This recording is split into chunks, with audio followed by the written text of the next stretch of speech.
Welcome to Sapientia. We thought we'd do a little specific topic episode here. We're going to start an in between the longer episodes of podcast with a shorter episode series called Filling the Gap, if I can talk straight.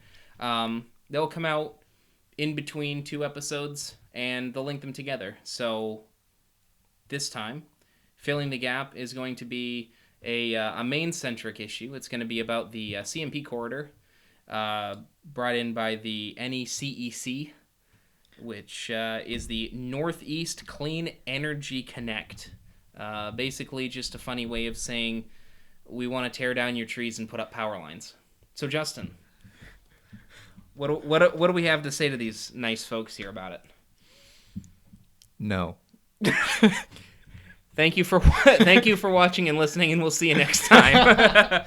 But in all seriousness, so for those who aren't Mainers, the Northeast Clean Energy Connect is a project by Central Maine Power and Hydro-Quebec to run 145 miles of power lines from Quebec to Lewiston, 53 of which would cross currently undeveloped land.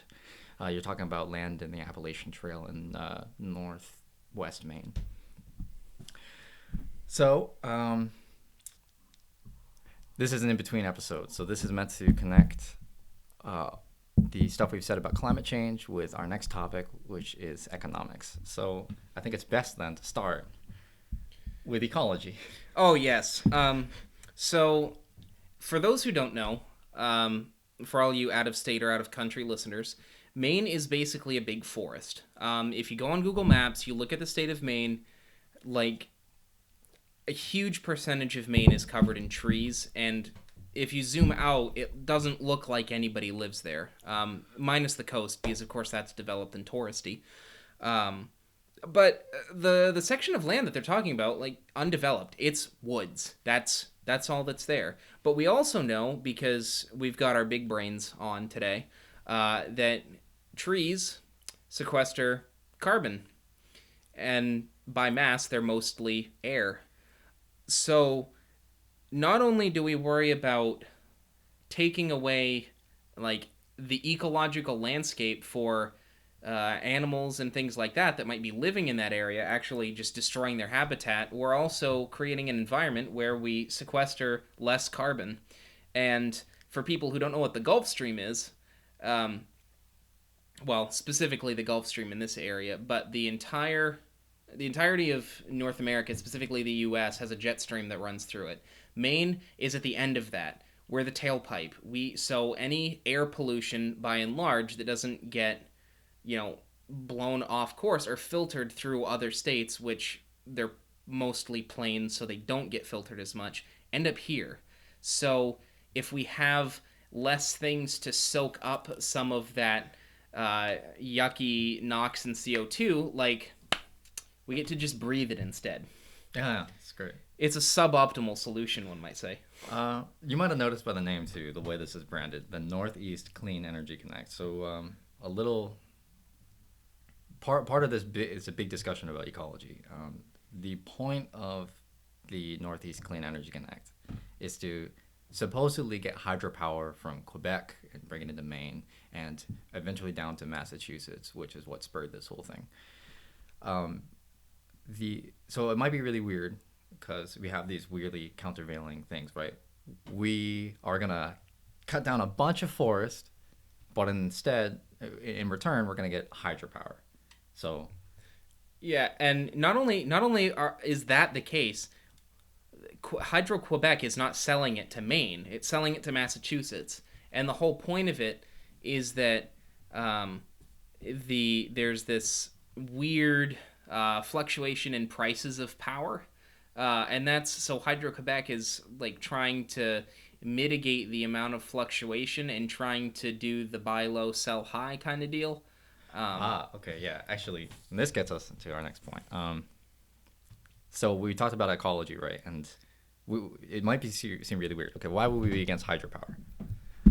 As you pointed out, well, it's not that simple, right? No, it never is, really. What James is alluding to is there's really bad incentives facing Hydro-Quebec. While yes, they are producing hydropower, the thing is that they currently generate less than they can already transmit. So by building another transmission line, they're not actually going to be producing more energy to fill a new demand. The Hydro-Quebec's whole business strategy, and they've announced this publicly many times, is, as you had noted, buying low and selling high.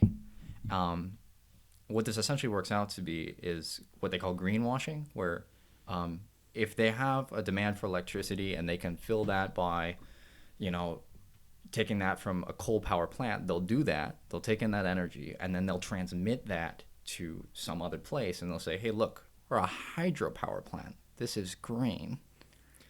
Hydro. The only green that they're trying to wash the state of Maine in is just money. And ironically, it's not that much. I think the compensation for the state of Maine was only something like $65 million.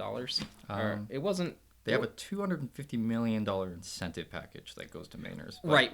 That's what it is. Only, I think you're right, though. Only about, $65 million is going at actual projects that would help Mainers. Much of it is incentives that would help them, more or less. Yeah, so they one of the sweeteners that they're trying to add, this really just dump a bucket of saccharin into this whole wonderful coffee pot of the cleanliness and wonder of Maine forests is it'll reduce energy costs for Mainers. Well, the optimistic estimates of that might reduce the average Mainer's electric bill by $1.50 a month. Mm-hmm. The conservative, skeptical statistical analyses of this claim put it at about 10 cents a month. Yeah. I'd rather have a whole bunch of trees in a place that I'm probably never going to go and actually visit because I don't get out there much, than save 10 cents a month.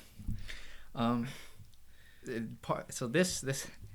the reason why we picked this out is you can clearly see here ecological issues aren't necessarily separable from economic issues, and this not only indicates some of the stuff we've been saying in the last episode where it's like, hey, it's natural, therefore it's good, but also that we have to be keenly aware of the economic incentives facing these companies and the way in which the finances of all of this tie into these different issues. Right. And so one thing I just was thinking about this a little bit yesterday. There isn't a clear indication, or at least not one that I found, of who's actually getting conscripted to cut down the forest to actually build this. So, like, CMP Hydro-Quebec are kind of sharing the bill in doing all of this, but it's not clear what's going to happen with all of the stuff that gets cut down. Mm-hmm. So one of the sweetening items that they could have thrown in there was just, hey, we're going to pay a Maine logging company to come and cut down all of these trees, then they could just sell the lumber. Like, Maine's a huge pulp and paper industry state. They sell lots of lumber to neighboring areas. Wood pellets are another big exporter. So, like, that would sweeten it a lot rather than not being altogether clear or transparent about who's actually going to be doing that and what's going to happen to the lumber after the fact. I mean, presumably they wouldn't just throw it in piles and let it rot, but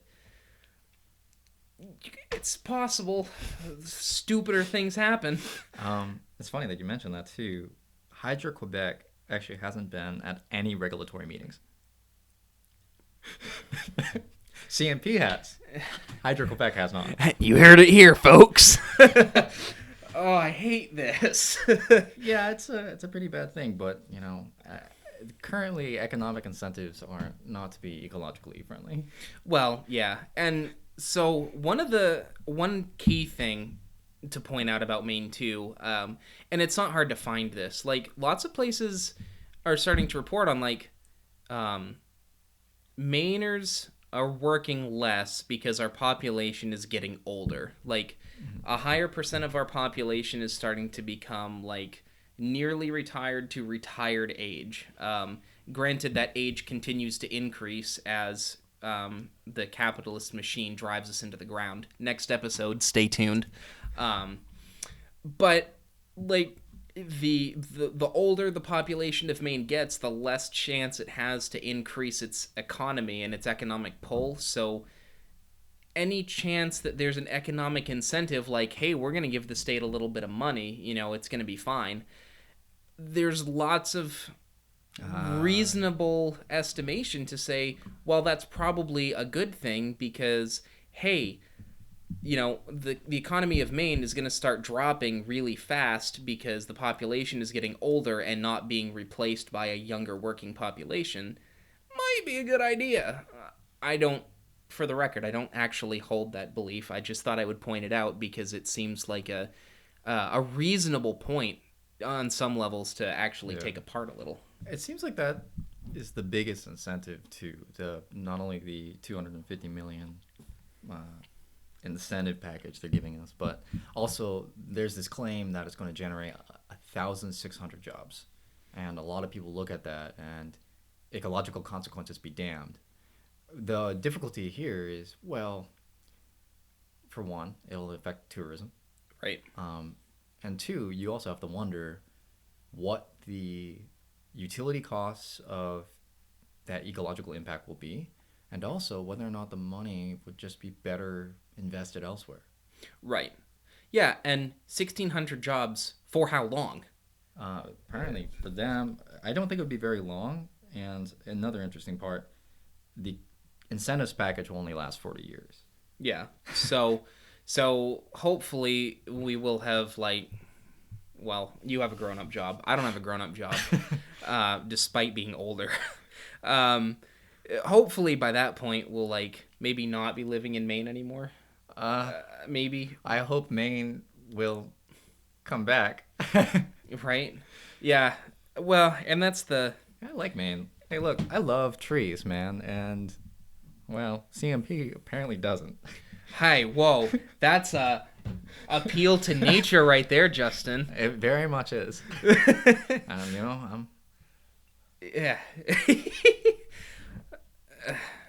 Maybe these stoneware mugs that we got from Death Wish Coffee Company were made with Maine clay, because that's basically what Maine is just trees, clay, and bedrock. Also, we grow potatoes. Well, thanks for tuning in to Filling the Gap. Yes, and yeah, it's been an interesting episode. This was a last-minute idea, and I think it's going to bridge the gap well between, or fill the gap well, if you will, between ecology and economics. So, thanks. A lot. Don't support CMP. I love it. The awkward take and don't support CMP. Right? Oh, I almost want to just upload it unedited. I mean...